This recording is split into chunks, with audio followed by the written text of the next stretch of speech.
Hi, Beth.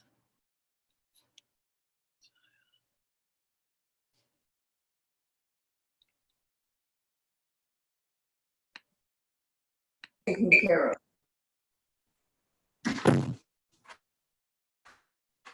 Trying to. Hi, Beth and Daya. Hi. Hi. Hello. How are things going? Oh, it's hot. Hey, turn on your face. Click the thing that shows the camera. Let me see if I can. I see you. Beth has to I do. thought of you yesterday. It's been so long. How are you doing, Lydia? Good, good. Managing? Yeah, it's, what can I say? It's such a strange time. But yeah, things are fine. Good. Yeah. Boy, it really brings about diligence. Yeah. Mindfulness and diligence without neurosis, hopefully. That's the challenge. Yeah. Just, okay, I'm here, I'm present, but this is going to take it down. No, it's Yeah. kind of it's driving me crazy, even though it's not horrible. It's just still driving me crazy. Yeah. It's There's not. Christine. Hey, Christine. Hi there. Hi. I just got out of the outdoor shower. I misjudged my timing. I went, ah! I didn't know it was, oh my God. Clothes on. I mean, it's so hot. You could not have clothes on and just put your camera up to here. I considered it. If this wasn't being recorded, I would have chanced it. Let me just make a copy of the agenda so I can take notes. Thank you. We have 4 participants. We do have a quorum, but let's see here.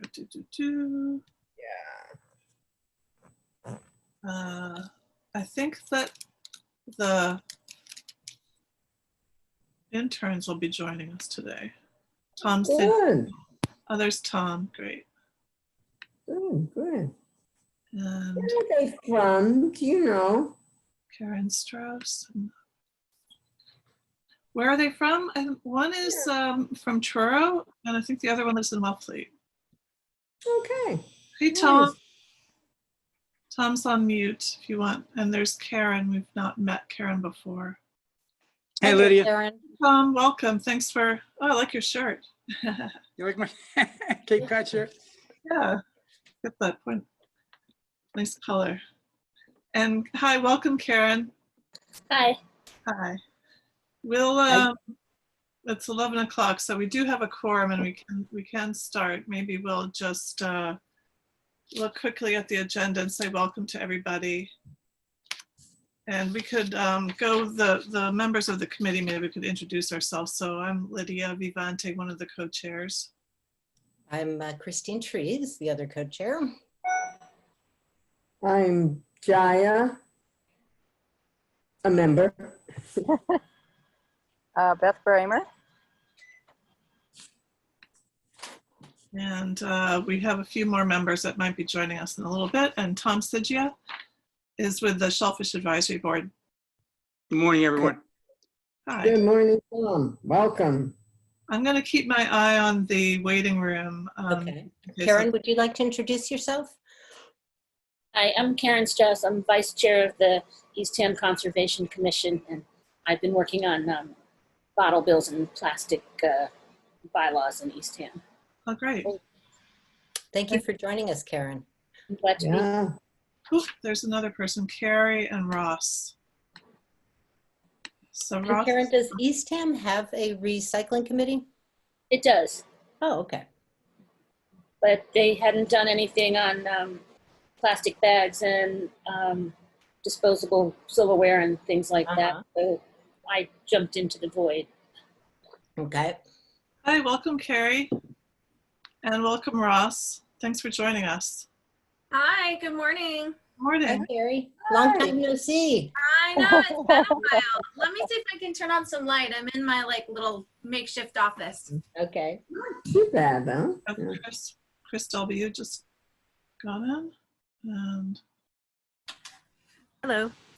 Hi, welcome. Hi. Tell me if it's too noisy. I'm outside. Fine. Good, good. And I think we'll start with Tom and Ross as their alternatives to plastic aquaculture equipment that interns research. We're really excited that you're both here. Mm. Yeah. Yeah, it's great to hear. Can you guys hear me? Yeah, Okay. Sorry, I'm just trying to get it on my phone sorted out. sure. But yeah, I appreciate all the support.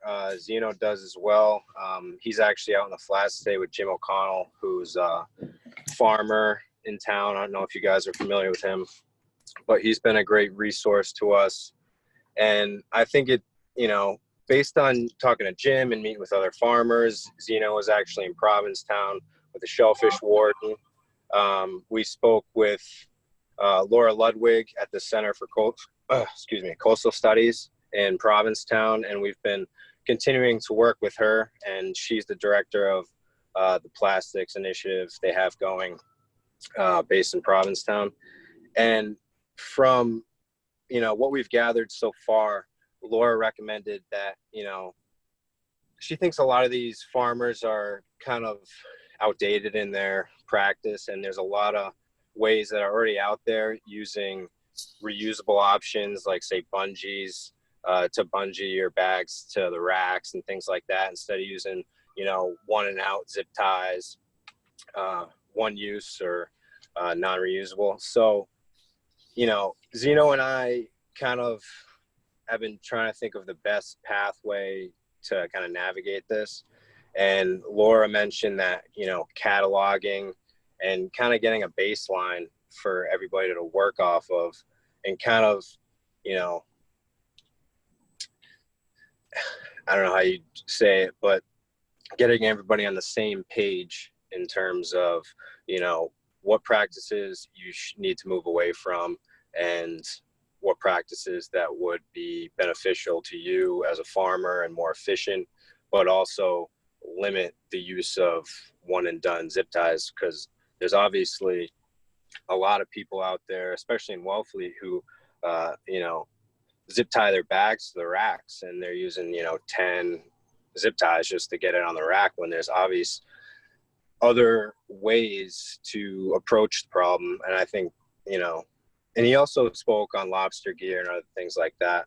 But when it comes to biodegradable options, we didn't really, I think that's kind of reaching, because there's been no research really done. And, in terms of different materials that are so-called biodegradable out there,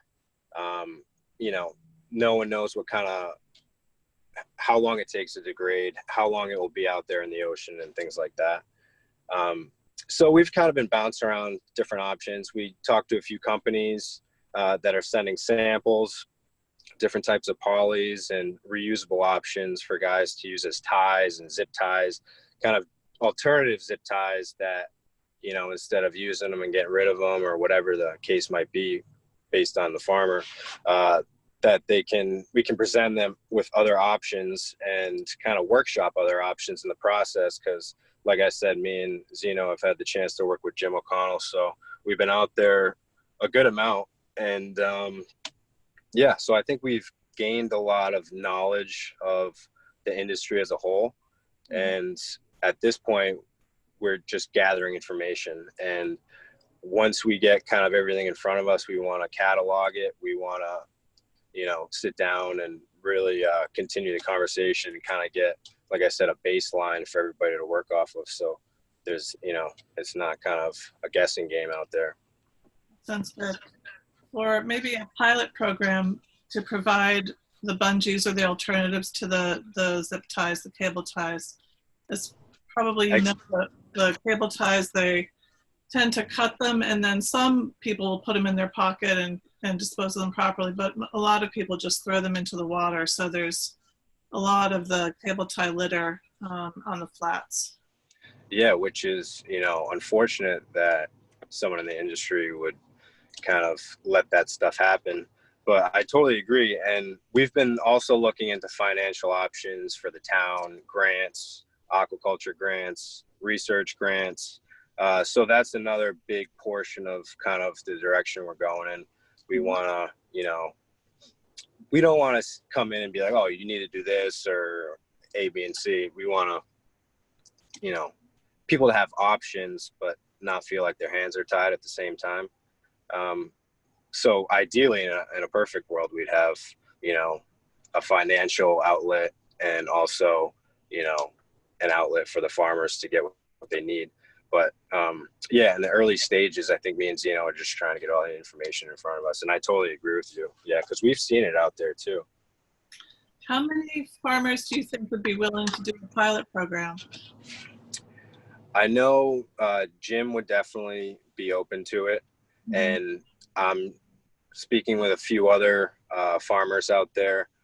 He has a kid who subleases off of him over off Powers Landing. He would definitely be open to it. And I'm sure by talking to other people, and me and Zeno have spoken with other farmers as well, not necessarily concerning the plastics initiative, but you know, I don't see a problem getting, you know, between 3 and 5 right off the bat. And yeah, because I think if everybody's on the same page, it would be, you know, beneficial. Yeah, I think especially the equipment has to perform well in the you know, in the winter under really severe conditions too. So Exactly. And I think, you know, not to cut you off, but Jim has been using the bungee system for 12 years. And he's like, you know, I switched over 12 years ago. We were talking about it the other day.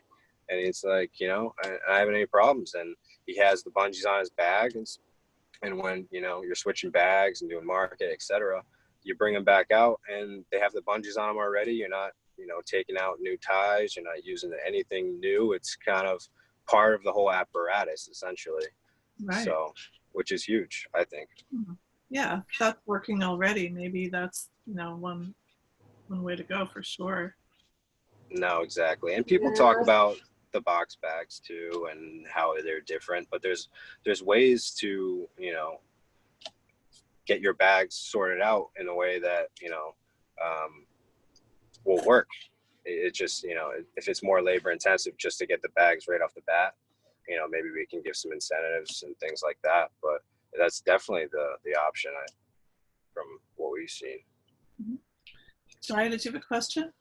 Yes, thanks. And thanks, Ross. That's all wonderful. How many farmers are there? How many oyster farmers are there? You know? In Wellfleet, oh, there's, I'd say probably, what is there, 800 grants or something in that range? No. Hey, Ross, it's Tom. Yeah. I think there's a couple hundred grants out there. Oh, there's only a couple hundred grants? Yeah, well, I think there's 150 plus, and then and some are subdivided. So Oh, I'm way off. I would then. say 150 to 200. Farmers? 150 to 200. Oh, farmers, there's plenty. Yeah, you could put I believe 3 to 4 names on a grant. So I don't know how many there are. Some have 2, some have 4, some have 1.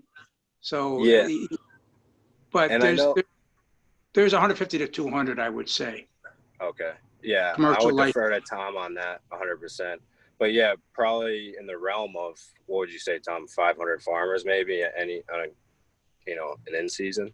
Yeah, I would say there's probably 500 people out there working. Yeah, at least. Yeah, so, I mean. So are you specifically focusing on ties, or are there other target equipment? Currently, the main focus initially was the zip ties, because that was kind of the main source of errant plastic that kind of got away from farmers. Okay. But, you know, you get out there and there's all kinds of things that can be upgraded. You know, there's, you know, you can get rebar all over the place. And we've been looking into the types of bags, you know, they've been using, but we're not really too keen on the differences and materials on those. We haven't gone too in depth on those. But just in terms of kind of keeping orderly space and orderly farm, so you know where all your equipment is, and just so you can keep track of it, I think is the biggest thing. Okay. I had another question, and that was how much longer you and Zeno were going to be able to intern, and sort of what the end point is, and what you'll be sort of delivering as some kind of report or spreadsheet or. Yeah, we're open to input on what you guys would like to see, but I think right now, Zeno goes to Olin College, and as of now, he's going to take a leave for the first semester, considering, you know, everything going on and continuing to work. And myself, will work through fall and continue the process. We can also deliver an update, whether it's, you know, a catalog or our database of information and what we've gathered so far, or whether it's a PowerPoint or just an update for you guys, you know, as we kind of continue the process. Your phone is a little, can't hear you. Oh, are you losing me? Yeah. You got me again? Yeah. Yeah. Oh, okay. No. Losing me again? Yeah, I can hear you now. Sorry, just keep me posted if you lose me again. Okay. So, yeah, I think a catalog of kind of the materials and the reusables and everything at the farmer's disposal. And this is an option A, B, C. And kind of, you know, it's up to the town what they want to do in terms of regulation, and say, you know, you have these options and you can't do this, or, you know, because as far as I know, they use the reusables on the town grant. I mean, non-reusables, the one and out zip ties. But I know they don't use the grant as much as the everyday farmers. But, you know, if there becomes a standard across the board, that's kind of the only way to really say, hey, you have these options. And at the end of the day, we're phasing out, you know, kind of the old practices, because they're obviously, you know, not working. And, you know, it's frustrating to people in the town too, in the same respect, when it comes to having debris and things like that on the beach. Thank you. Yeah.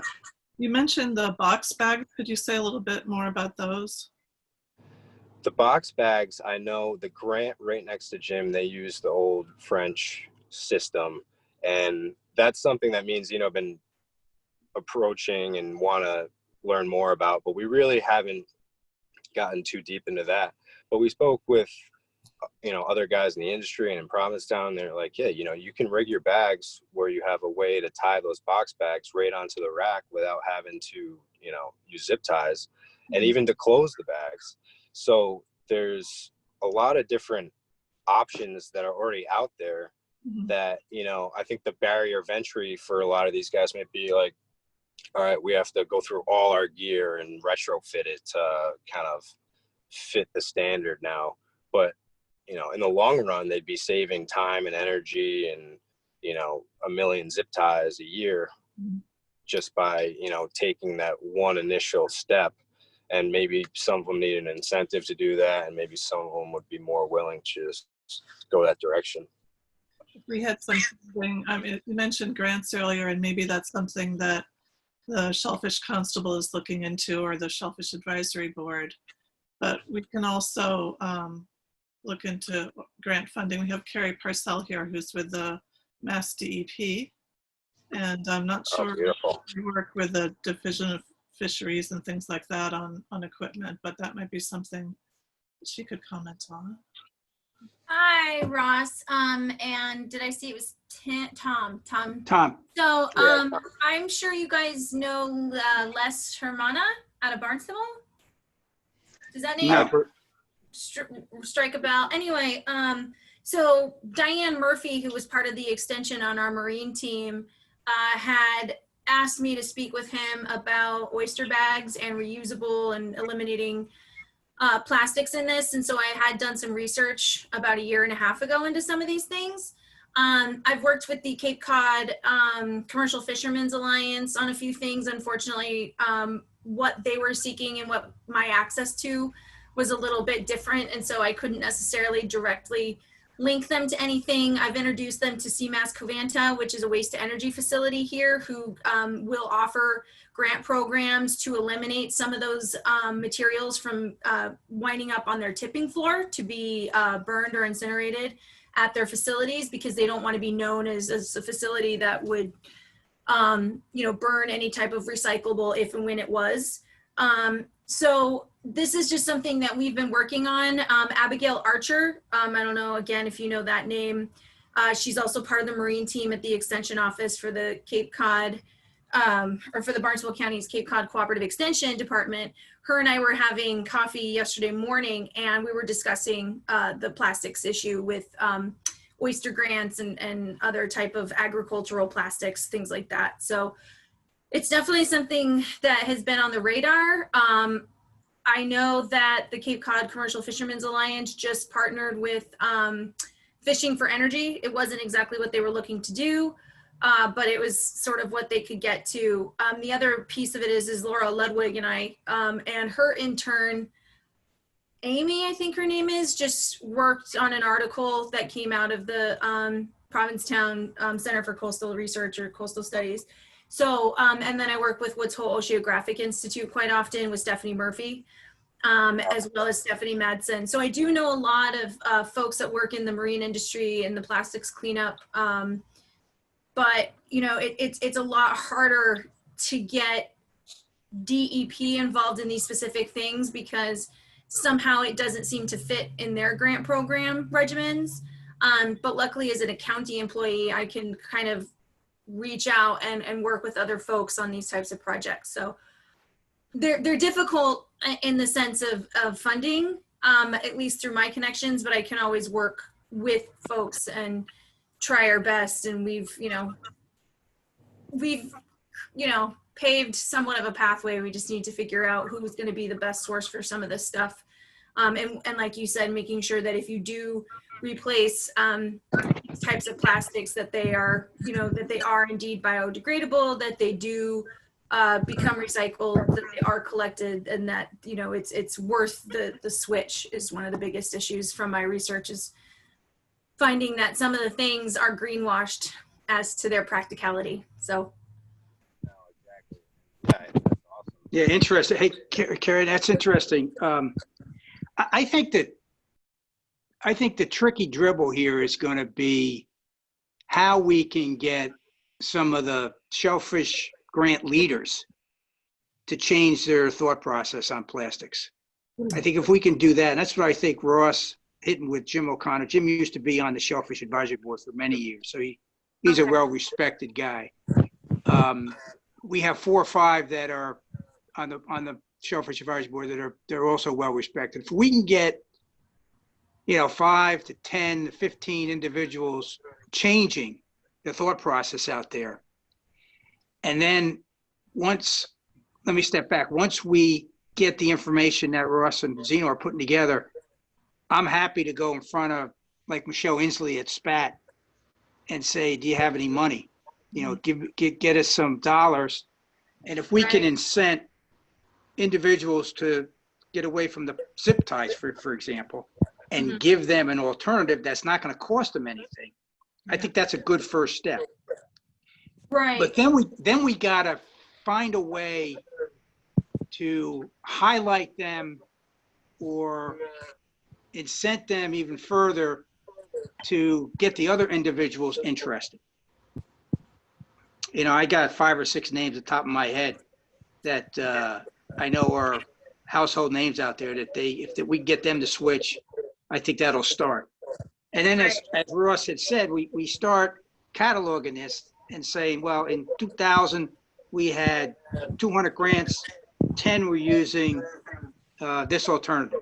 In 2021, we set a goal. Maybe it's 35, 45, 50.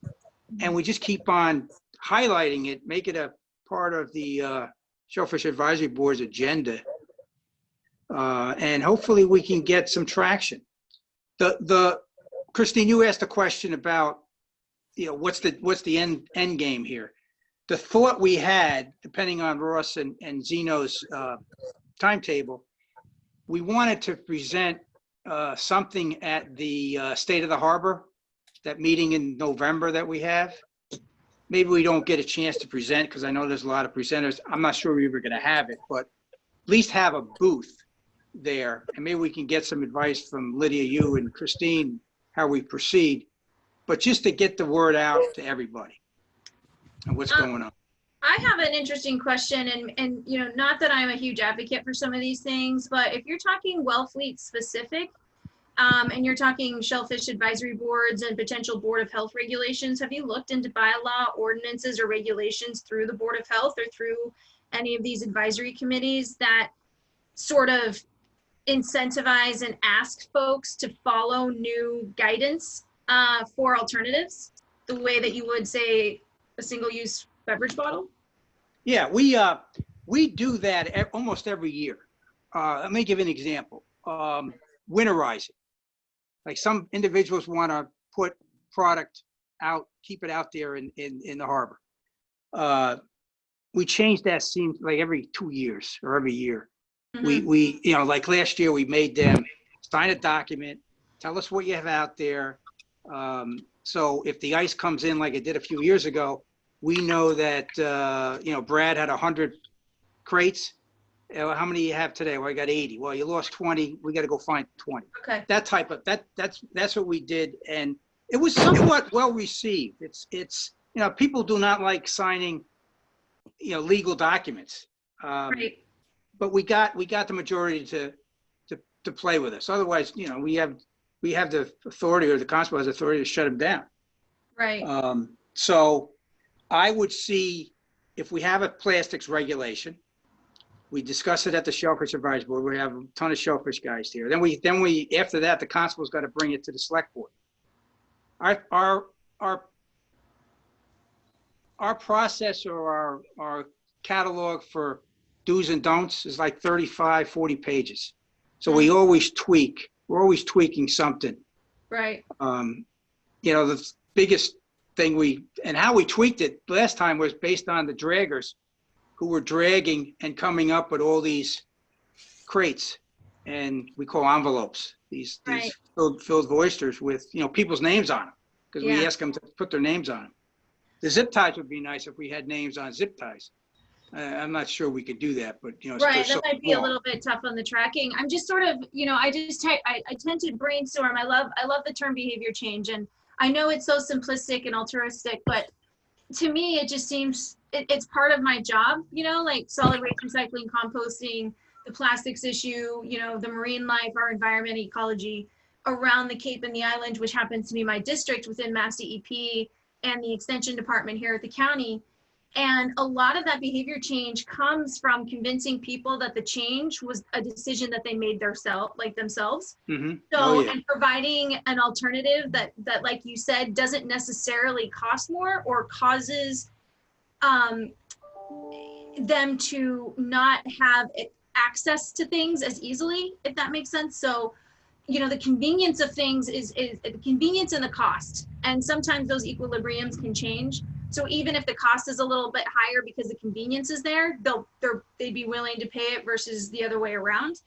And so, like I said, I'm not like the biggest fan on finding regulations or mandates, but getting the players that matter, the folks that you're thinking, the names that are out there, especially if you're talking about Wellfleet specific right now, marketing and change comes within. Everyone else is doing it, so we should be doing it too. Nobody wants to be left out or chastised for not doing the right thing. Thank you, Karen. Ross mentioned the town of Wellfleet and the town grants, so that's also a great place to start, leading by example there with the 3 to 5 grants you mentioned for the pilot, the 5 to 10 individuals that Tom mentioned. Yeah, exactly. And I think it'd be, like Tom mentioned also, I think one of our main goals was not to be a Wellfleet specific initiative. Obviously, it's based in Wellfleet, and we would be, starting our whole branch out of Wellfleet. But if we can get Wellfleet to do a certain thing that's kind of paves the way, then we can market what we've done to other towns and, you know, other places in New England, essentially, and say, hey, this is what we did in Wellfleet, which Wellfleet is a big name in shellfish. And it's like, all right, we're in Wellfleet, we made this change, and here are all the numbers. And I think collecting a lot of data is huge. Like, you know, we can mitigate this amount of waste and, you know, show the actual numbers of how many zip ties can be saved by switching and et cetera. But I think data is a huge player in this process. But yeah, I think Wellfleet would be more of a microcosm of the issue as a whole, and it could potentially be kind of a poster child for, all right, you know, we can follow the lead of Wellfleet. This is what they did, it worked, and this is how they did it, you know. Right. And are you taking photographs? I know that, you know, visuals are really important. So having photographs of the success, the things that work, like Jim's bungees and the things in Provincetown that you mentioned that are working, and some of the other grants.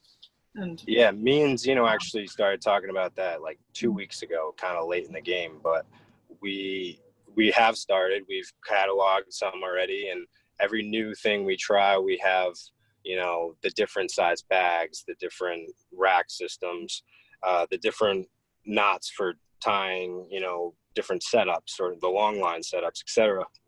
So I think we're just trying to accumulate as much information at this time. Like you said, pictures is huge, having visuals and then the data to go along with it, just so you can get the quick tidbit numbers to say, oh wow, that's a huge difference. Just the, you know, and so we can market the whole you know, initiative at the end. You can say, hey, you know, this is what we got, and here are the numbers, and it's pretty upfront. yeah, that'd be great. All right, I think we've covered. Does anyone have any more questions for Ross or Tom? I was just going to say, Ross, that, you know, it sounds like, as Carrie mentioned, reaching out to Abigail at the extension, and and I don't know, you know, like Cape Cod Fishermen Alliance, I'm not familiar with them, but, you know, just see what other people on the Cape have done already. Yeah, if we could, I was going to mention that. Thank you for bringing that back up. If we could, because I know she mentioned her network, which seems great and seems right on par with what we're doing. So if we could connect, you know, maybe via email or something like that, or another call, and then kind of see where our networks line up and what other avenues we can kind of explore as we move forward, that would be huge. Yeah, thank you for mentioning that. Yeah, Ross and Tom, I'm going to go ahead and put in the chat box my email and my office line. Okay, and then we can either, you know, chat on the phone or, you know, go through email back and forth, and I can give you some connectors that I typically tend to work with, and see if, you know, you guys can network and that sort of stuff. That'd be great. I appreciate it. Yeah, excellent. Yeah, appreciate that. We and the rest of the board, Lydia, if you guys got ideas, share my email with them, and I'll be happy to go back and forth, because there's a lot of players in this whole thing in Wellfleet, and I think it's very worthwhile what we're trying to do here. Yeah, it's super exciting what you're doing. We appreciate all the support along the way. And like Tom said, if anything comes up, or if you have any questions or concerns or input, just feel free to reach out. Okay, thank you, Ross. Thanks. All right, good Thanks, meeting everyone. all of you guys. Thank you. Thank you, Ross. Day. Take Nice care. to meet you. You too. Thank you. Okay, great. Now we have number 2, the transfer station. We still have Mike Sicali here, so while he's with us, let's go right to that. Hello, how's everybody doing? Good, how are you? Good. Hi, Mike. Actually, I'm glad Carrie's here too, because we have her to thank for this, but one of the updates is about 60 of these food waste composting buckets to give away. Oh. Ooh. I've got more for you, Mike, too. Okay, so we've got 60 plus. So I'm gonna make up a sign, and it's gonna be first come, first serve, and, you know, upon request type of a thing. But so we'll have those to give away, which I'm sure people will like. Great. But otherwise, things are going well. I really don't have any complaints. I haven't heard any mask issues or distancing issues. I haven't really seen any. People, just normal summer stuff that we deal with here. But the recycling is going well. The trash is going well. All the COVID stuff seems to be just dandy. Okay, that's good. Excuse me, Mike, would you like me to put something up on social media about the food waste bins? Sure, yeah. You could just say that we have a limited supply and it'll be first come, first serve, and it'll be upon request. Okay, and how big are they? Like what? They are, let's see here. Mike, would you say they're about 1.5 gallons? Yeah, that's about accurate. I would say that. I Yep. think they're supposed to hold about 3.5 to 4.5 pounds of food waste when full. Yeah. Kind of, they latch onto your desk, or they have a, what's on the back part? They have a handle. Oh, handy to go out to the compost. Cool. So Yeah. that was a grant that my colleagues and I worked on with Buy Fresh, Buy Local. As you can see, it says Buy Fresh on there. Some of them do say Barnstable County, but the majority of them say Buy Fresh, Buy Local. And so that was an MDAR grant, the Mass Department of Agricultural Resources. And I got a limited supply myself. And so I sort of picked and chose which transfer stations I thought would make the most use out of them, as far as providing them free to residents and having a food waste collection program, et cetera. The only thing that I would say is they're not ventilated. Mike, if you hold them up, a lot of these food waste composters have a ventilation in them. So I would either recommend the person putting some type of paper bag in there, or keeping it in the refrigerator or freezer if you have space. So that eliminates the smell on like a hot day if it's sitting out on a counter. And then the other thing is for cleanup, if you just put a drop of soap with a little bit, like a little 1/2 inch of warm water, and let it set for like an hour, and then sort of do like a little, it's going to clean it right up. There's no need for excessive water use. So they're designed to be very easy to clean, and you can put it on a low warm cycle in your dishwasher if people use dishwashers as well. That's great. They're good for office composting too, because they look, they're on the small. Yeah. I believe they hold 1.5 gallons or 4.5 pounds of food waste, which to me is a lot. If you're a single or a couple or in an office, you can probably make that. If you're banana pills and tea bags, it'll last a couple weeks, and it'll actually smell really good. And Thank do you, Carrie. That's either great. do either of you have a photograph of them? Carrie or Mike? Mike, if you want to take a photo, that'd be great. Otherwise, I'm going to my office later today to pick up more and do a couple more deliveries. And Mike, because it seems like Wellfleet's going to utilize them a little bit more so than some of the other towns have said, I've got 2 more boxes, which will be another 30. Yeah, I can send you a picture. Okay, great. Thank you. So you'll have 90 total, Mike. Nice, thank you. You're welcome. A question, Mike. Upon request, is that email request first, or is it in person, show it up at the dump and request? I think we're going to do it in person, kind of just, as people go use their food waste. We're going to do it in person. I'm not going to take orders over the email because it's just going to be too confusing who's who. It's, here we got them for free. We're going to pass them out for free. There's a lot of people that use the food waste, and I'm sure they're going to be the ones that get the first dibs on them. So First come, first serve.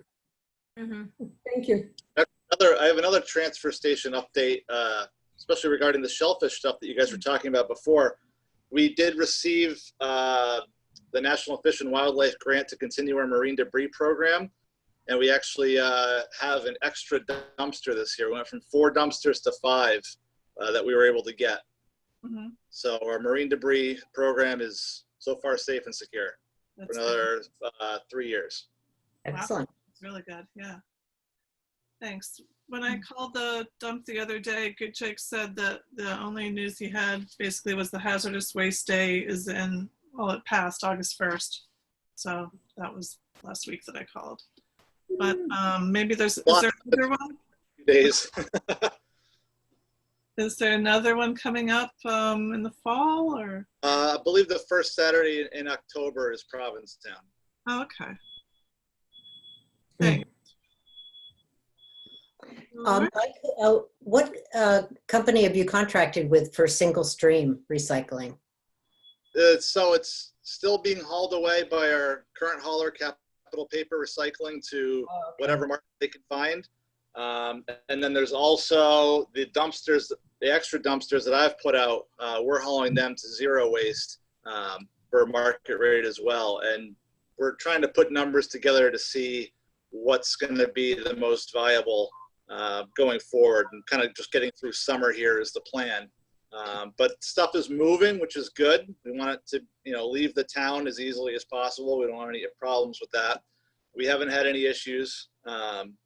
So we'll see what happens. I think my suspicions with recycling are coming true, where there's not a lot of places that want to take dual stream. So it could be something to consider in the future.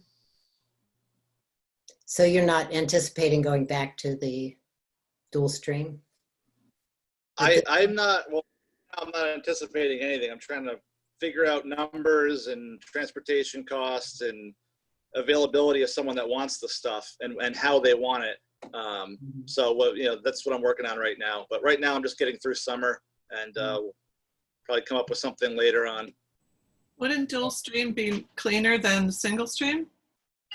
It is, and I don't know for sure why certain companies don't want it anymore, but my guess would be that they're transferring to either single stream or source separated or baled, because there are some markets for that. So when you bring them dual stream, they don't have the separation capabilities for just dual stream. It's going to end up going into the single stream so that they can separate it with that machinery and bale it and ship it out. That's my theory, but it's looking at the MRF map for Massachusetts and contacting some of those companies that I thought for sure would want it. They don't seem to want it anymore. So for Eastham, are they still separating most of their recyclables, glass, paper, metal? Yeah, they are source separated, but that started in 2003. They spent a ton of money on the recycling center. They set it all up that way. And one of the things that we're looking at is what that may cost and if it's worth the cost, because here's the problem. We're dealing with a volatile recycling market. You don't want to spend a ton of money on infrastructure and then have the market crash like it did 2 years ago. Mm-hmm. Do you know if Eastham is having difficulty getting rid of their separated recycling? I don't know for sure, but I do not think so. I wonder if they're making money off of it. I don't know specifically what they're doing, but I know there's some paper markets coming back, metal, as far as the tin cans go, things like that. But the companies that I've talked to as well, where the real money to be made is in baling separated materials. And that is a whole other situation that costs a lot of money to get into, and infrastructure and all kinds of things that probably wouldn't be worth it for us right now, especially based on the amount of time we have.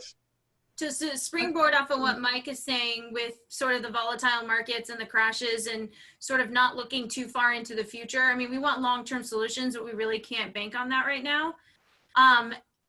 Eastham, before Marty Mickle had retired last Friday, he had inquired about a baler, and I'm not sure if they actually bought one, but you can spend DEP money or RDP funds on something like that. I know in a lot of cases, the balers are expensive and or the funds are already earmarked for other things because it's kind of an they can anticipate getting that money every year based on the best management practices. But there really is a market for baled materials if transfer stations. What I would recommend, to be quite honest, and this is something that when we talk about the regional, I'm working with the commission and presenting to the Cape Cod commissioners about a regional facility. But one of the other things for the short term is looking into being a regional hub for baling materials. So say if you're the town of Wellfleet and you have a space for it, you bring in materials with value and then you have it baled at that site and then you split the cost and ship it off there. And then that way you get the highest price in a rebate for that material versus individually shipping them out. So that's how I would recommend a baling process. So kind of like how Eastham collects mattresses from 5 different towns, including Wellfleet. You could have a baling facility where say, whatever PET #1 plastics in a clean baled material stream is very valuable.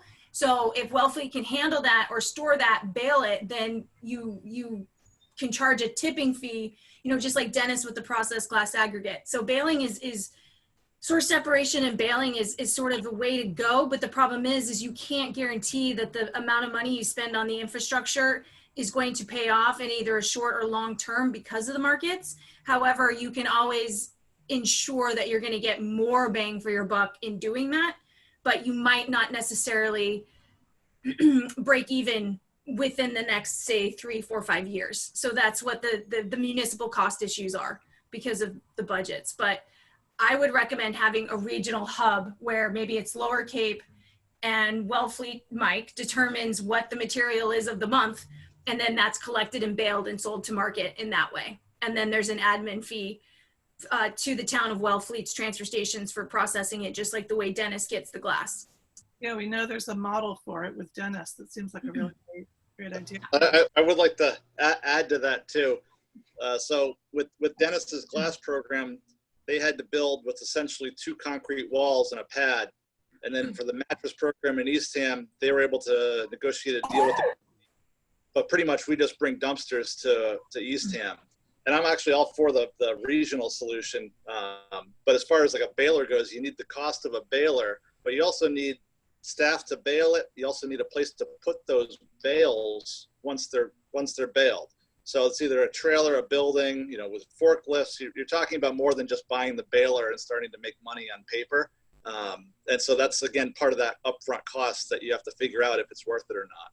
Right. And you could potentially look at one of those Section 8 grants within Mass DEP under the SMRP, where it's sort of like a regional waste, organics capacity project type thing, where you look at the baler, the cost of the infrastructure, a place to set it, but it's also capacity and space at a transfer station. So, with these ideas, I mean, Mike's correct. And the problem is they don't pay for upkeep, and they're not going to pay for a staff to be there to be able to produce and bale and to have, I don't know if you need a license to run a baler like you would like a hoisting machine.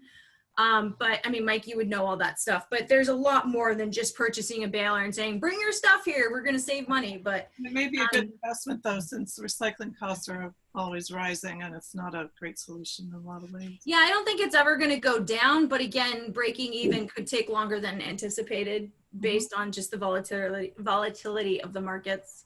Karen, did you want to That's say what I'm something kind of. about Eastham? What's that? I was just, Karen's from Eastham, so I wanted to see if she had any comments. Not on that. I think we're been talking generally about a composting facility rather than baling, but I'm not in that loop, shall I say, of the transfer station. Okay, so we'll go on to the next thing is the the swap shop. Okay, so from what I understand, the warrant article regarding the swap shop has been moved to the spring town meeting, spring 2021, and along with a lot of other transfer station requests, I think, for equipment storage, etc. So the town is, we do have a town meeting coming up on September 12th. It's been changed, does everyone know about that? It's the 12th, not October 5th anymore? Okay. And so since we don't have Roland here today, we'll go on to the next thing, unless you have anything, Mike, on the swap shop, any notes or comments? I don't, we're kind of still doing the same thing we've been doing with this pandemic, so I don't know what's going to change with that. But I know that the spring town meeting is coming and the swap shop money is on that, or supposed to be on that warrant. Mhm. So it'll be up to the town to decide if they want to spend it. Right. Okay, thanks. The next one is Community Cutlery Program, Zero Waste Wedding and Truro Partners. We spoke with Amy Wolf of the Truro Recycling Committee, and they're also gathering a whole lot of material for their, a community cutlery like program. Specifically, I guess hundreds of plates and glasses. There's a wedding of the daughter of one of the colleagues or members, and so there's a lot of that material being stored in a person's house, which is accessible to us if we need it. There's this wedding that we're gathering stuff for in October. We hope that is still going to be, they're still going to be able to do that. We don't know. It's a gathering of, I think, 100 people. So things may change, but there is some collaboration with Truro on collecting stuff. And Christine reordered some of the stuff that was the equipment that was burnt up in the shed fire last. Yeah, and I've received everything except the umbrella so far. And Mike, I wanted to check with you because we need a place to put it. It's not a lot of stuff. It's, you know, the stainless steel, you know, fusti water cooler, 5 more compost buckets, and a hose, and the market umbrella is coming. And we need a market umbrella stand. I think I have one. I got one of those for you. Okay. Oh, excellent. Yeah. Yep. So I was wondering if I could come and unpack the X frames, because there's probably you know, a lot of volume, so that we could have some space to also store the new stuff. What do you think? Sure. Yeah. Just let me know. I've got it all stored in the new shed up on the shelf, and it probably would be a good idea just to check to make sure you got what you wanted to receive, because it's been so long now. But I it's know. all the boxes that I got went right up on the shelf, and they haven't been touched. So. Alrighty, I'll email you and We see. should probably put some big recycling committee stickers on them, just so, you know, for identification purposes. Stickers? What's that? Do we have any stickers? Yeah, I can make some up when I'm back at home. Okay. I have some round labels like this big. Oh, okay. Wonderful. And let's see what else. The wedding party is looking for round tablecloths, large ones, I think 108 inches. They need 15 of those. So if anybody has round tablecloths, let us know. The next is the regional commercial plastic water bottle ban and town meeting recommendation. So Christine, it's in the warrant and for town meeting, again, September 12th. Right now it's printed, there's no recommendation listed under our committee, but if you want to do that, you could do that on September 1st. Do you want to wait until then, since we're already at 10 up? Well, I think we should go ahead and vote on it. Okay. And then we have to get back to the committees that we talked with a while back, pre-pandemic, and see if they will vote. So far, we just had the CONSCOM vote. So it was the Board of Health and the Select Board, of course. Let's see if I can get the town meeting warrant. It's Article 23 in this warrant. Can you see the screen now? Yep. Okay. So Article 20, make this bigger.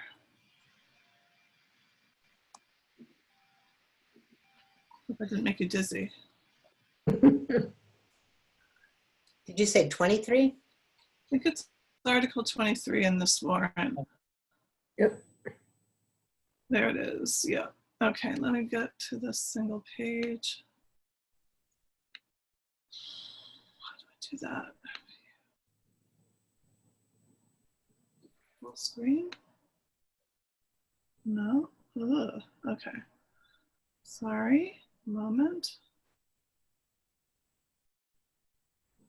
Okay. Article 23. On page 23. Big enough for you guys to see? Yeah, that's good. Okay. So does anyone want to read it aloud, or you want to just read it? I can read it aloud. The article is Commercial Single-Use Plastic Water Bottle Ban, to see if the town of Wellfleet will adopt the following as a general bylaw and to insert it into the code of the town of Wellfleet, Massachusetts. Section 1, effective on September 1st, 2021, it shall be unlawful to sell non-carbonated, unflavored drinking water in single-use plastic bottles of less than 1 gallon in the town of Wellfleet. Enforcement of this regulation will begin September 1st, 2021. And then it goes on for definitions and exemptions for for stated emergencies and enforcement with fines. And I make a motion to for the recycling committee to vote to approve this ban. Is there a second? I second it. Okay. And did you have a question, Jaya? No, I would second that for sure. Yeah. And this says enforcement on this regulation will begin September 1, 2021. So that's a good year from the time of that it would be voted on. Yeah. Okay, any other comments? There's select board bylaw committee. Okay, all right, so all in favor? Do you want to do a roll call vote, or who do we have? We have Beth there too? Can you go back to gallery view so we can see who's? Sure. I think, let's see here. You can go up to view options where you're, I think, on the top of the screen. Right now it's, I'm in the full screen view and it's not letting me get out. Let's see here. Oof, how do I do this? I'm hitting the escape button, but it's not.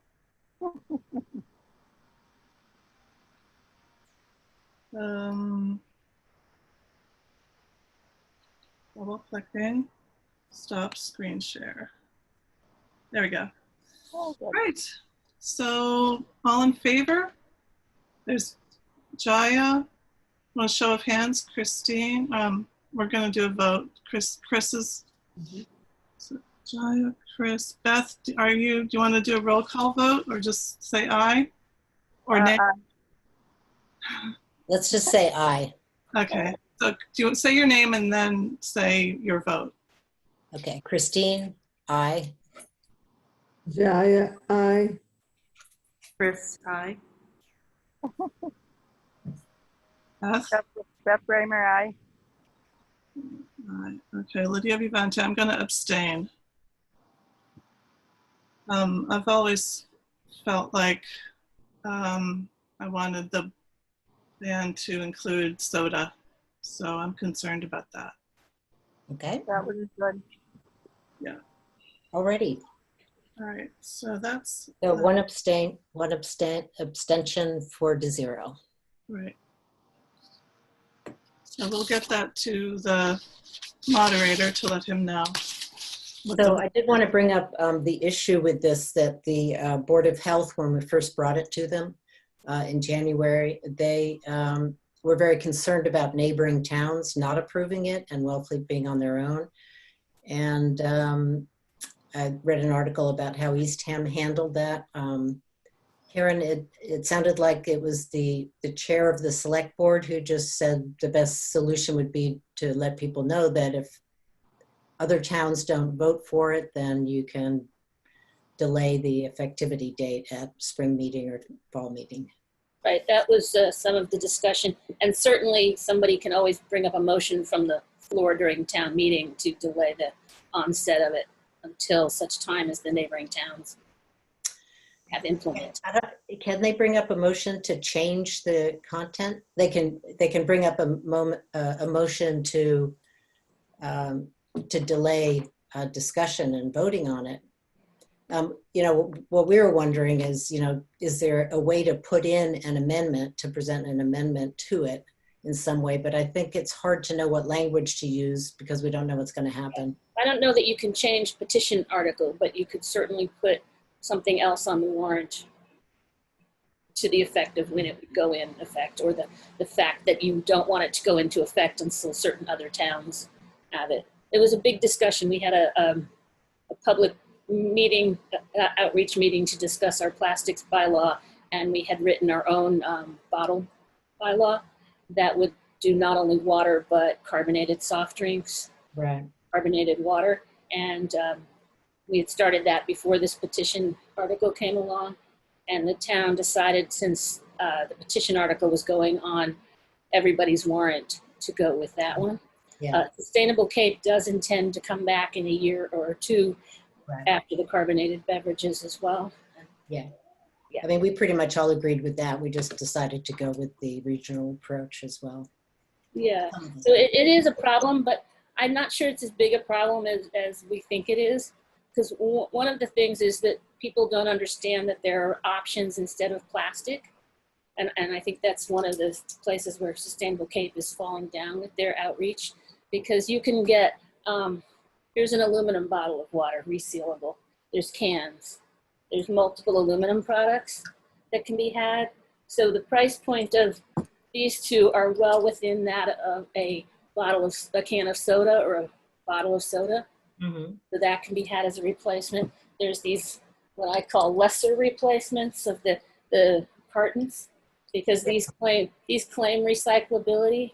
Not They're made of paper and aluminum and plastic, and it needs a hydropulping facility. So there's only one in Massachusetts and nowhere near us. Yeah. But there are alternatives. So even if your town voted and Eastham didn't, businesses could still sell water in cans and bottles. So Yeah. Thank you for bringing all those samples in. That was great. So, and I did talk to some of the manufacturers. Coke and Pepsi, Aquafina and Dasani will have aluminum products by the end of the year. Oh. So there'll be name brand ones that people know. So it's to be still water in aluminum bottles. Yes. Or cans. Bottles or cans. The aluminum bottles are, depending upon the product, hefty enough to refill and reuse. Mm-hmm. So the other option you can do to kind of calm people down is put together a tap map so people will know where they can refill. Yeah. There's fewer and fewer refill options now with COVID-19. They've closed the water filling stations. But that doesn't mean they might not reopen, in a year or But I think people can feel, if you market it nicely to the consumers, people can feel good about spending a little more on their water over the plastic, because you can put a lot of signage out that talks about aluminum's recyclability and the rate of recyclability versus that of plastic, or So, well, the Sustainable Practices has been pushing, and they have samples of like the open water, but I'm on their mailing list for their meetings and promotion, and there was a article or scientific study or something that was talking about problems with aluminum cans, which I haven't read yet. But as a result of that, I think they may have changed their, whether they're going to push aluminum cans or not. I'm not sure. Well, when last I talked to them, they were pushing nothing but people using tap, that people will get used to it. Yeah. Yeah. Well, there's nothing what was the issue with the aluminum cans? I couldn't say, because I just saw the email go by. I forwarded it to our to Lydia, but I haven't looked at it yet. So one of the issues with aluminum in the past had been that a lot of cans were lined with a BPA plastic. Right. Mm-hmm. And I think everybody's pretty much gotten away from that. It's probably lined with some other kind of plastic. It must be lined with something, though. I don't know for sure. I think I noticed at the Stop and Shop the other day that in the aisle, the carbonated water aisle, it used to just be all plastic, tons of Polar seltzer, all different varieties and all different brands, the Stop and Shop brand. And now I took a picture of it, and it was really surprising. Most of it now, or almost half, is tin. Is aluminum cans of all different sizes, sold in boxes. So they're definitely getting away I think the message is getting out that people don't really want all this plastic packaging. Yeah. And the bottled water in particular is a really heavy user of it. But it always seems strange to me how good a marketing job that the water companies did in training us away from tap water. Yeah. They got the money. And most people don't even realize they're just buying municipal tap water anyway. Right. Right. I'm wondering if, because of the COVID impact and people's income impact, if somehow there's going to be a trickle down where people are going to start saying, look, we're not going to put our money into buying water. So every now and then I think about that there might be a trickle down where people are going to start at least seeing where they're putting their money, and that might trigger somewhat change also. But they might also go towards buying the gallon jugs. Those are not covered under the ban, and you can refill a bunch of reusable water bottles that way. Mm-hmm. And businesses actually could make some money selling reusable bottles right next to the gallon jugs. Yeah, so we had, I mean, we need to do some outreach in the next month. And we were going to push alternatives. Pre-pandemic, we talked to our health agent, Hillary, about, you know, maybe trying to do a group buy of, you know, Town of Wellfleet branded water bottles that local businesses could sell, but, you know, that all kind of fell by the wayside. Well, I think businesses might prefer to sell their own branded bottles in any case. Yes, for sure. So, you know, we need to put something together, you know, that we can send out to local businesses and do some outreach. It's just nobody's mind is on it right now, and I'm not sure. Maybe we can join, you know, with Eastham if your recycling committee is planning to do any outreach. I really don't know. Yeah. You guys have a very good recycling committee. I follow your work, but ours seems a little more low key. However, one of the people who is working with Sustainable Cape recently did join the recycling committee, Gary Sinshow. Have you met him? No, I don't. So he might be a good person to reach out to. I can get you his email address. Yeah, that would be great. And if you want, I can send you a list of these alternative water products that I've gathered. That would be wonderful. Thank you. But I still think that eventually we'll get past this COVID thing, and that at that point it would be good to have a tap map available so people could refill their own bottles. Right. And we did the Martha's Vineyard, when they did their commercial ban, I guess it was Tisbury, they just created a Google map that showed where all the refill stations were on in their local area. And I signed up to be able to update on the tap map, but unfortunately they've not, the one functioning refill station that the recycling committee installed in has a bag over it. And with the phase we're in right now, with phase 3, step 1, refill stations can start operating, and they're actually promoting refill versus using fountains and just using the fountains to refill, not to drink out of. And I sent an email to our health agent, but you know, there's with COVID testing and outbreaks and things, she's otherwise occupied.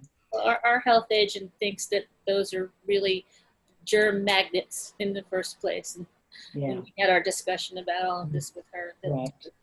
But we do have the marinas. When I went, they've had a, you know, a refill station we ordered for them a year ago that was sponsored by Nauset Disposal that they don't want to install until, you know, COVID calms down, just over concern about sanitation and keeping it clean and whatever. Yeah. So I guess one of the other things I didn't mention is that Pepsi with its Aquafina product is test marketing an upsell water station. So a business can put it in and they can decide to give away water refills for free or charge for them, but then they upsell carbonation, chilling, and various kinds of flavors. So that would replace information about that kind of stuff. We'd be happy to see it. Well, I haven't seen one. They've installed some at some colleges to test it, and apparently it's doing well. It's just another option to replace. Right. I don't recommend one thing at all, but I think people will eventually perhaps go back to tap water, maybe. Right. So. Yeah. So. And then we'll go after the carbonated and the other plastic bottles next. Right. I plan to revisit it again. But maybe it's something that we should approach regionally in the future rather than. That would be a good idea. Sure. That we have a regional discussion about it and try to get everybody on board at the same time. Yeah. Rather than this piece by piece. Yeah, and I mean, if Eastham and I guess Truro not going to have it on because they haven't passed the municipal yet, and I'm not sure about P-Town. Did P-Town have their town meeting, Lydia? Do you know? Not sure. Not sure. Anyway, it would be nice if the 3 towns or 4 towns could do some outreach together, but There's also, because the town meetings are always at a different time of year, often. Yeah. There's, what about the idea of a ballot question? Because everyone votes at the same time, like September 1st, we have a primary, for instance, and there would be a primary, who knows, 2021, some election then, where the whole, Then you could cover all of the plastic bottles and maybe the nips. yeah. That would be nice. Uh, There's we, going to be a lot of pushback on. we found out that the 2 liquor stores in town sell some almost 250,000 nip Yeah. bottles between them Oh, wow. a year. So, Yeah, Oh, wow. the NIP bill did fail recently in the Oh, House. did it? Oh. 5 cents isn't going to change what people do with nips No. anyway. Mm. All right, thanks. Let's go on to number 6, which is compostable serviceware guide. And Christine was- I'll send you that email. Thanks for having me. oh, thanks. Thanks very much, Karen. Thank you very much. So the compostable guide is available. Karen had sent an email saying that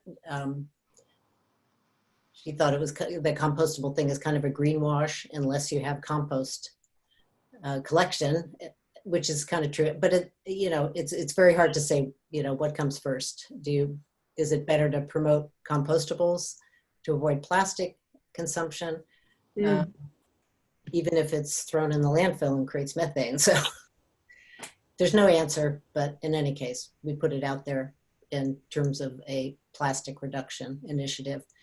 And Care for the Cape and Islands wants to work on trying to get Black Earth. They need like 40 accounts per town to bring service to that town.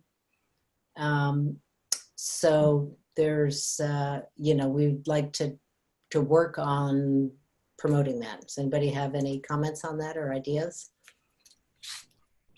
I don't know if you're familiar with Black Earth, but they're on the North Shore.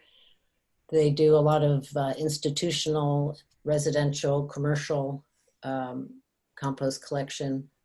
And well, they do the hauling and then they have facilities where they have their windrows. And they're taking over the compost with me in Falmouth, Mary Ryther's clients, because she's just doesn't have room on her farm for the volume of compost coming in. And they are looking to expand on the Cape. We have them here in Newtonville where I am right now, and there are containers about almost 2 feet tall. They look like mini wheeled carts, and they go out on the curbside. There's I think 5 on Bob Street, so it's all over. Yeah, you can get different size containers depending. So I have the information from them about what their initial pricing would be with 40 and how it would go up with additional collections. We're probably not going to be able to do anything during summer. I know that Tracy at Winslow's was interested in, trying to work with other businesses to get customers, probably not until next year, but to get something going. Yeah, sounds like maybe some of the communities that are farthest away from the transfer station that might, like in South Wellfleet, maybe trying to reach some of those people, because for them to go all the way to the Wellfleet transfer station, it's a fairly long drive. I don't know. Carol, you're a South Wellfleet person. Would you be interested in compost pickup? Oh, you're muted.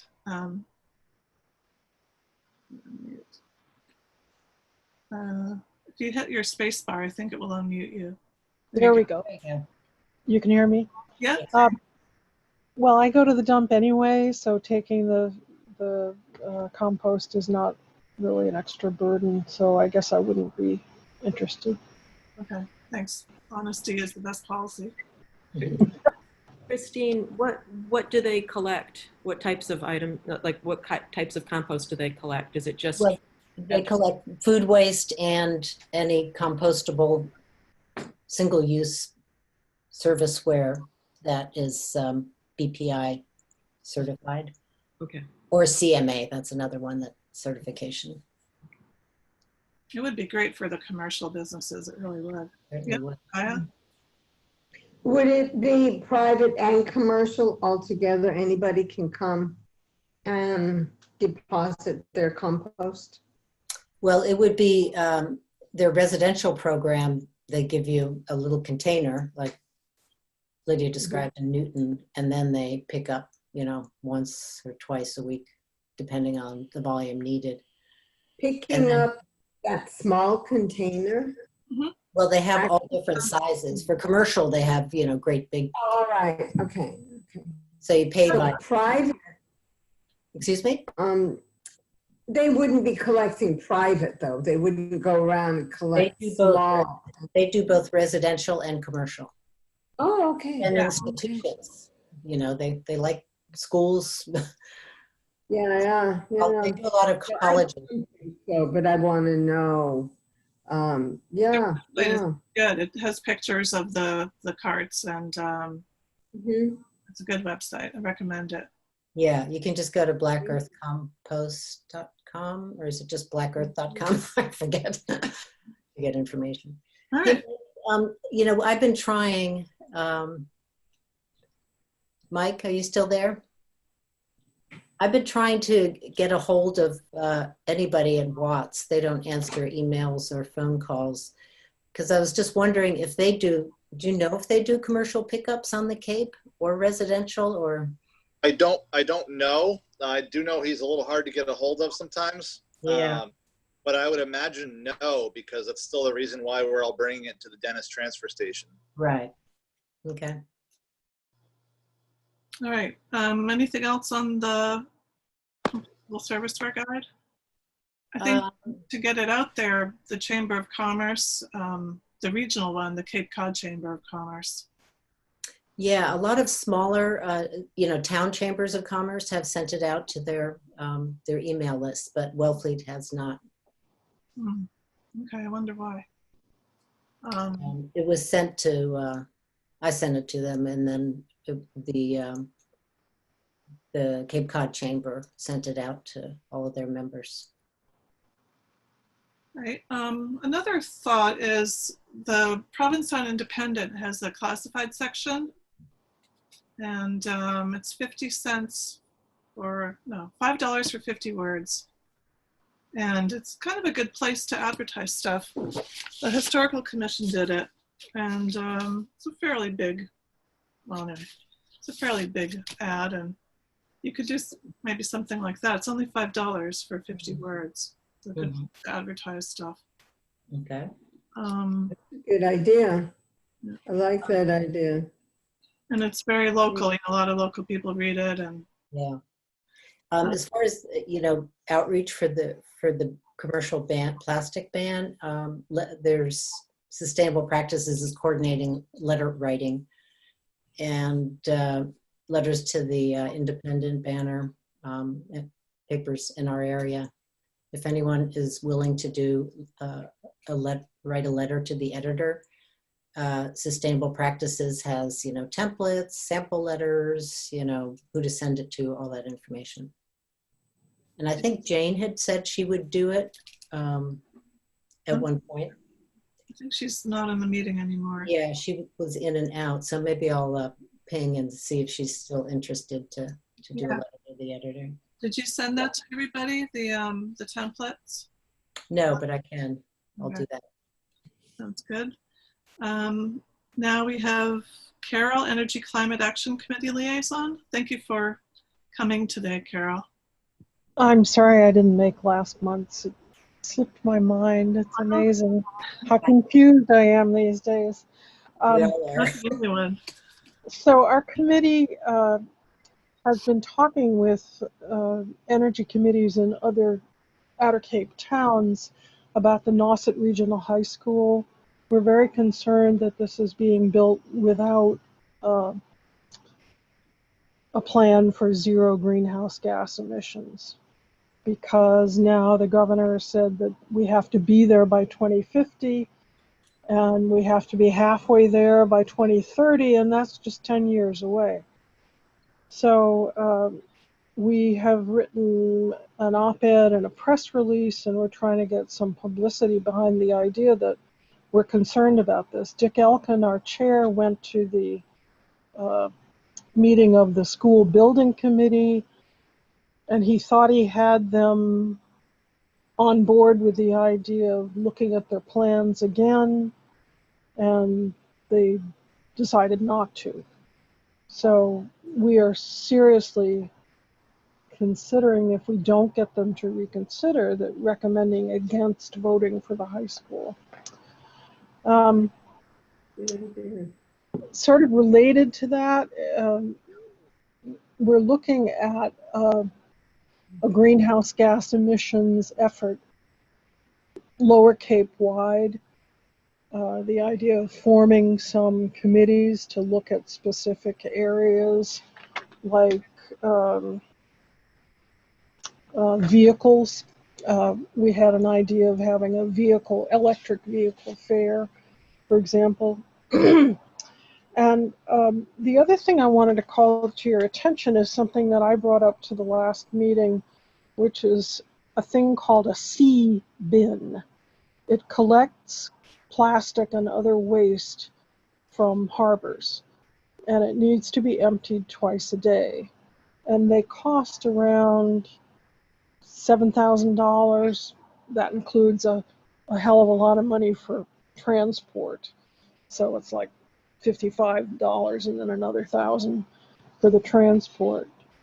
And there was an article in the Cape Codder about one of the ferries getting one of these, and its personnel are taking responsibility for emptying them twice a day.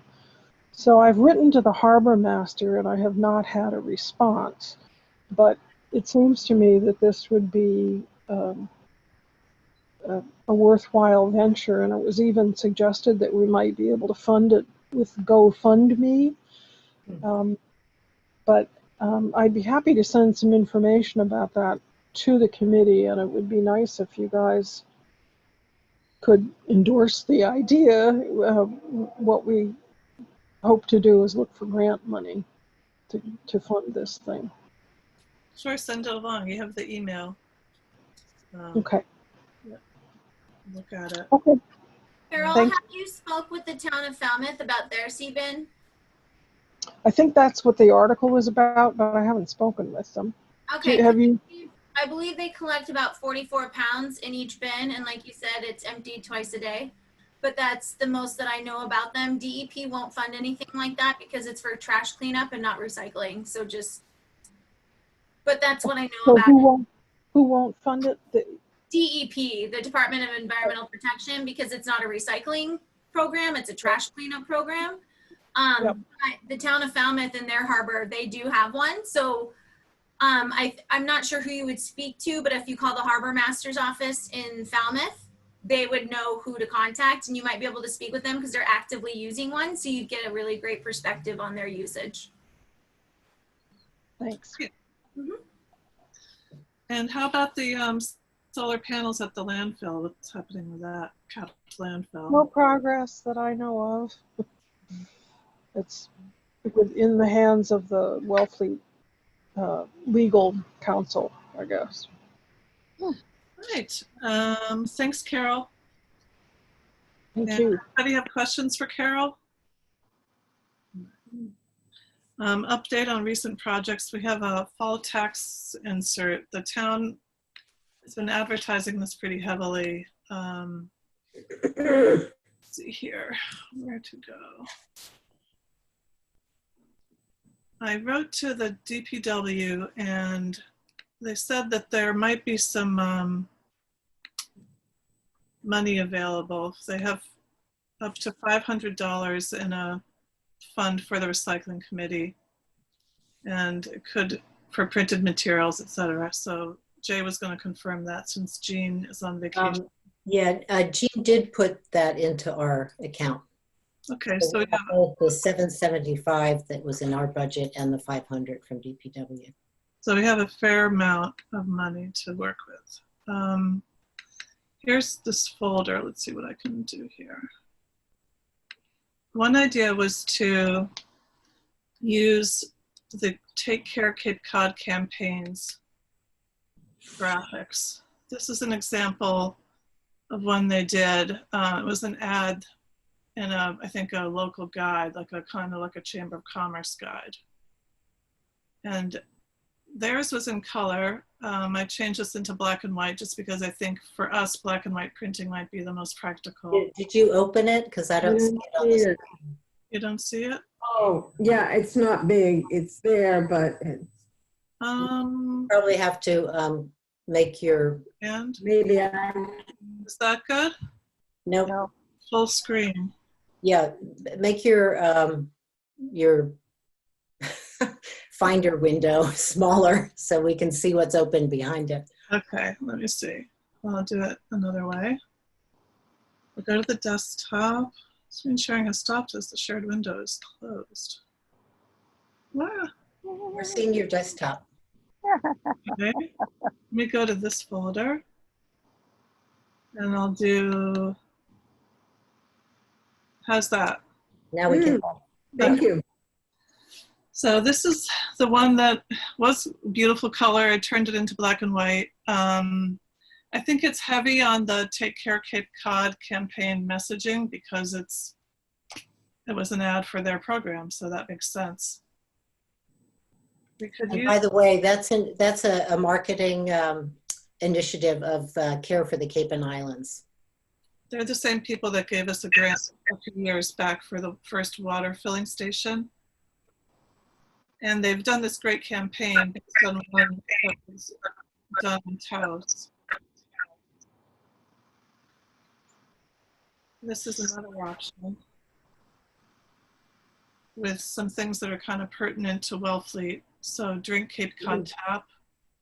There's a better hiding spot for your garbage, the trash can. And I don't know if you can see it, but there's a little cigarette butt hiding behind the tree. And then if it's your dog, then it's your duty. I love it. And then we'd have our name, first Tuesdays at 11, the town website, and there. I got that right. I want to make sure that that's the right label. So that one was the one that Courtney at the town hall thought might be the best. There's other options too. This one is a vertical one, and it has more to do with masks, trash. I wish that was true. There's an echo. Somebody has more than one, like a phone and a computer turned on. Yeah. Okay, I think it went away. Yeah. So yeah, everybody wears a mask on Cape Cod, and sorry it's kind of tiny, but I'm not a graphic designer. I just kind of patched this together, and if we do decide to do one, we'd have to engage either Care for the Cape and Islands, or perhaps maybe Christine Wisniewski could help us, or there's also the printer, the people that would be printing this tax insert. I'd be happy to help out with it. Oh, that would be great, Christine. Thank you. So I don't know. How do you guys feel about it? If it has to be black and white, you know, I think a color one would be great, and people would be more likely to post it on their fridge or do stuff like that. If maybe we could get prices for, we could do approval for maybe up to $500 for the tax insert, or $300, or whatever you think, and kind of work within that budget depending on whether it's color or black and white. And how big is this? It's a third of a page, so it's a third of a letter size page, and I'm pretty sure they're going to want a horizontal orientation, just because I think what the guy is going to do is print it on them all on one sheet and then cut it up. Okay. So in years past, we did them ourselves. We would have them photocopied, and I remember one year even cutting them myself, which was really a lot of work.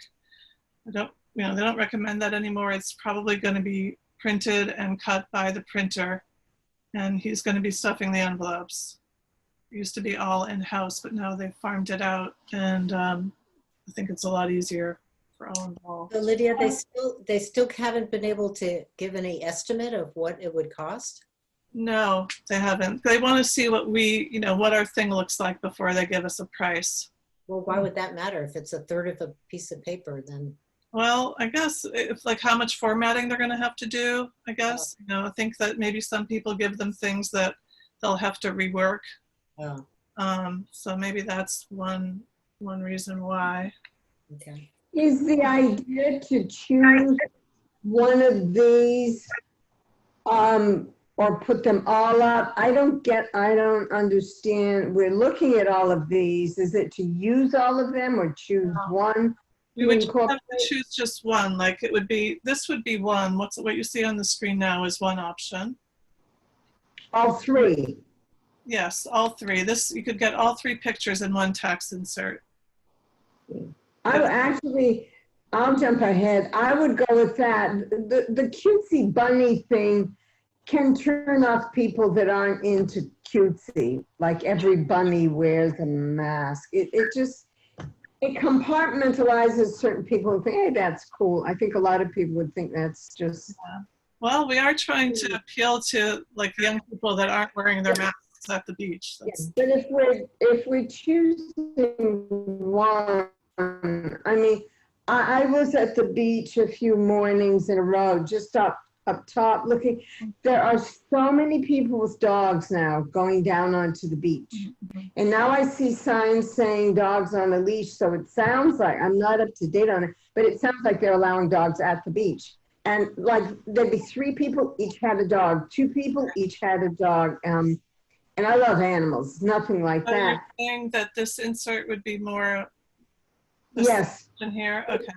More broadly applicable. Definitely more broadly applicable. Okay. To do the 3. There's also this one, which is real, plain, using our whale, which you've used before. So these are just options for you guys. So do you want to make a motion on one of these, or? I feel like, well, we've used the whale before, so I don't. Yeah, I would go with. Okay. I kind of feel the same way about the every bunny that Jaya said. Were there any other options with the 3? Are those the only 3? Well, there's lots more, images, many more things that they've done. I'm not crazy about the middle one. I like the Drink Cape Cod Tap and the dog one, but the middle one I think could be stronger. There's other ones that they produced. Let me see if I can get to it.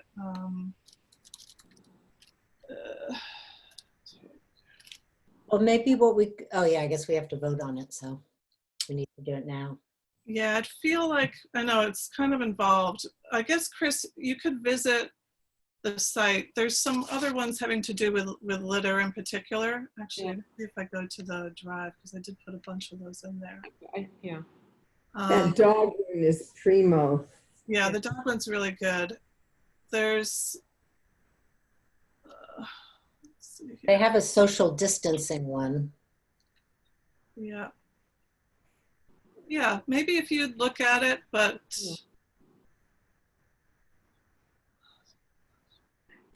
How do we all feel about the Drink Cape Cod Tap Water and the dog one? Are those 2 good ones to start with? Yeah.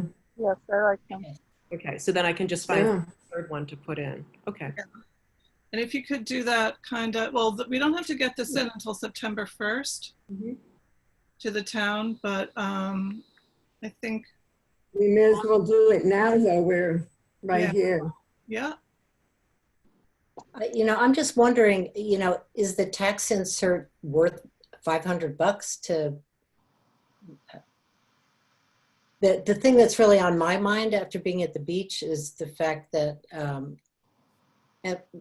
I guess in terms of recycling committee stuff rather than public health, it's the masks and gloves that you find lying around. And what you did, Chris, to post on Instagram, I think is very germane. And yeah, the bunny is a little chitsy, or whatever. But I think the message is a good one. I just wish that they did more at the beaches. to drive home the wearing masks when you're close to people and the social distancing, because I mean, they're just huge groups of people, especially young people, Yeah, hanging out without masks together. we But- did. Well, there's so much information out saying you're X% safer outdoors. So I think people have just stretched that one. You know, you are safer, but Mhm. outdoors than enclosed, but still, yeah. But that, I mean, that's public health, not what our Yeah. opinion is. Oh, It's but true. there is it's public health, but it's also important for people to know, to be Mm, reminded that they shouldn't be throwing their masks on the ground, and that's what they're doing. Absolutely. So I wish there was more about mask litter. I asked Jill of Care for the Cape and Islands if there was anything in the works, but maybe that's something that they could produce real quick See this. to get there. This is from Recycle Smart, and I was going to post that to the Instagram page. I thought that was a good one, and it talks about that, you know, that they're just, you can't recycle these things, that you need to throw them into the bin. Yeah, right. yeah. So that was one thing that I was going to do for Instagram. But I think, yeah, I if I can find some kind of graphic for that, if we want to do the tax insert. So maybe that's the first question is, do we want to do it? Right. Well, I think it depends on, Everyone. on the price. yeah, it depends on the price. What about if we say something like up to $300 for printed materials? And if it's not workable for the tax insert, we could print up something else that could be posted. Or we did share the graphics with Hillary, but you know, that department is really stretched right now. You were going to say something, Mike? Oh, yes. Sorry, I have to get going. I have to cover Okay. some lunches. All for right, the thanks, staff. Mike. But, just email me, and thank you all very much. Okay, thanks. Thanks. Mike. Take Thank care. you. Have a good day. Yep, you too. You know what we might do is maybe table this and try and have if Chris could look for some graphics, maybe design something. We'll send it to the printer, get an idea of the cost, and then we could have a quick meeting. Maybe that's what to do. What do you think of that? Well, we could vote on, you know, just say that vote up to $300 on, is there a way that we can do a motion to approve it? But we will Yeah, we'll agree on it. You know, we're basically putting a person in charge of doing the selection, but, you know, we'll all weigh in, but, you know, go ahead and say a selection agreed upon. yeah. Using the Take Care Cape Cod messaging, we would do a tax. Using the Take Care Cape Cod messaging, we would produce a tax insert. Yeah, but maybe there's something else out there too that, but it's a matter of, I don't know, Chris, if you're willing to look for alternatives or. I can spend a little time. I don't want know to spend yeah. a lot of time. We most agreed that they like the two, Yeah. so the one in the middle. So I think we should, in the interest of moving things forward, Okay. we should stick with that. Okay. And maybe we can even just use those two. If there isn't one, you know, you can have maybe a message about masks that doesn't have to include a graphic. You know, you could do something like that. And the $300, I'm not sure what we spent that one year. It was pretty expensive, but they used cards. About $350 the year that we didn't know we had to pay for it. Yeah. And if we want to do color printing, I mean, that probably would be up there. I'm going to recommend that we go for like $350 up to that amount. And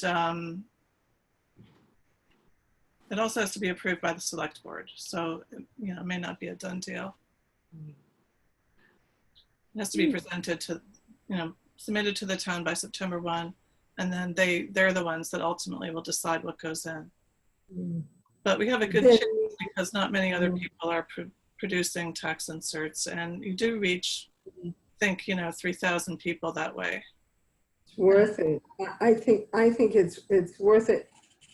And to move on, because that's less than a month. wait, August, yeah, we're in August.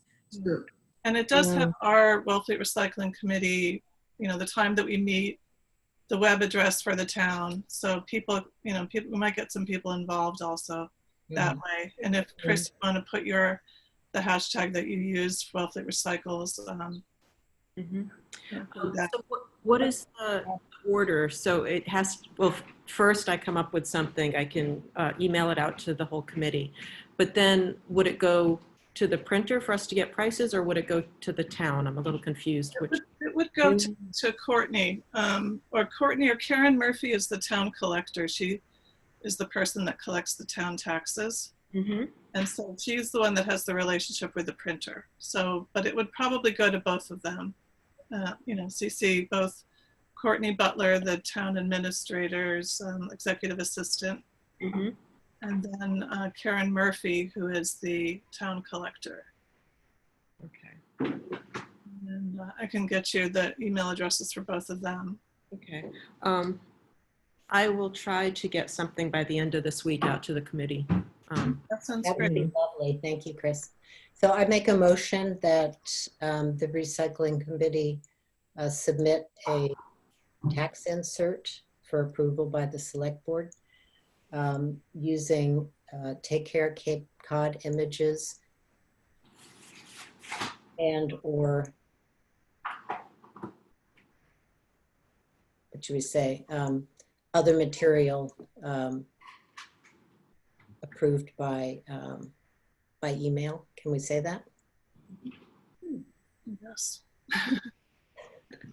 Yeah, I'd keep it simple and kind of stop. Take Care Cape Cod. And if it ends up being, you know, some writing or something else. Yeah, that's okay. Alrighty, so up to, what was the amount that you? You said up to 350 is okay. What you were thinking? Yeah. I propose that we approve a tax insert by September 1st for approval of the select board at a cost of up to $350. The tax insert will include Take Care Cape Cod imagery and text information about the committee. Sounds good. Is there a second? Second. If nobody else, I'll second it. I think Chris beat you to it. Okay, I'm not looking up. Sorry. Okay. All in favor? Lydia, aye. Aye. Beth? Is Beth still there? Yes, she said aye. No, she said aye. Okay, so we have 5-0? Yeah. Okay, great. All right. In the interest of time, what do we have left? We have commercial residential composting, producer responsibility, COVID-19 public spaces, social media posts. Those are, we've all been kind of talking about those in this. Are there some things to add? I just want to say that, you know, I sent an email, I mentioned I sent an email to Hillary because the current state policy does allow use of public use of refill stations and water fountains. But I don't think I'll hear back from her anytime soon. I thought it would be very nice to have the Bakersfield water bottle refill station open because they would really like to be able to offer to people. In lieu of that, they're giving people plastic bottles of water. It's got a bag over it closed because in phase 1 it was not allowed. Okay. But it is now, but you know, yeah, we hear from the health agent whether the town policy will change. Right. I wonder if that's something to present to the Board of Health at a meeting, just as a kind of, you know, reminder or a note to them that, hey, did you know that this is now allowed? And because they may be still thinking like I was that they weren't allowed. Right. And actually, maybe we could just get on their agenda if they have a meeting this month. Yeah, that's a good idea. For the bottle ban as well. Yeah, they meet, I think, twice a month. Okay. So that's a positive. That would be positive. Okay. And Chris, do you have some things for social media? I know you showed some images earlier, and there's, oh, you're muted. I can put up those recycling composting bins that Mike was just talking about. I was looking at the Instagram page of Recycle Smart, and they have a number of graphics that I would assume it would be okay for us to post on our page as well. Yeah, absolutely. So we can do that. And I also just noticed that while we were speaking, Take Care Cape Cod posted I'm sorry, I've got a lot of stuff in my. Long meeting, I know. Yeah, hang on. They posted the Compostable serviceware buying guide on Instagram, so I can repost that as well. That sounds good. Yeah, for sure. Yeah. All right, and thank you for doing that. We should probably go to the minutes now, so this can be submitted to the town. And oh no, not screen share again. I did send them to everybody. Did you have a chance to read Jane's minutes? Yeah, I sent them out quite a while ago. I guess we should pull them up. Do you have them handy? Yep. Handy, somewhat handy. Yeah, I read them, but I don't quite remember all the details. That's okay. Just any comments. If you don't have any comments, that's fine. Nothing stood out. Let's see if I can do this. La, la, la. Fun, fun, fun. Okay. Here they are. Okay.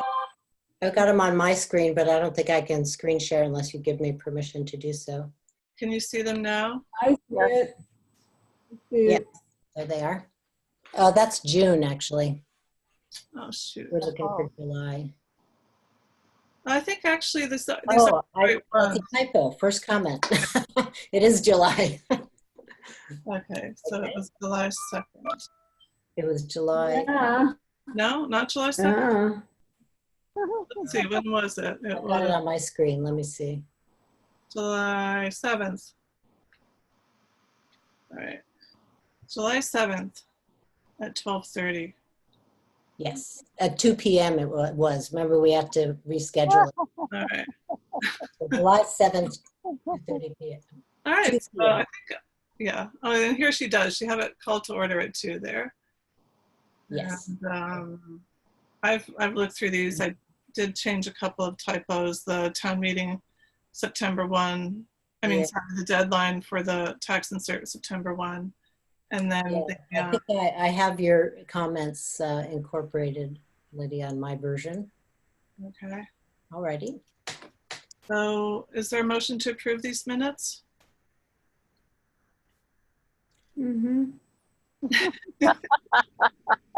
I make a motion to approve the July 7th Recycling Committee meeting minutes. Thank you, Christine. Is there a second? Sorry. All right. I'll do stop share. All in favor? Well, second. Aye. Aye. There you are. All in Okay. favor? Okay.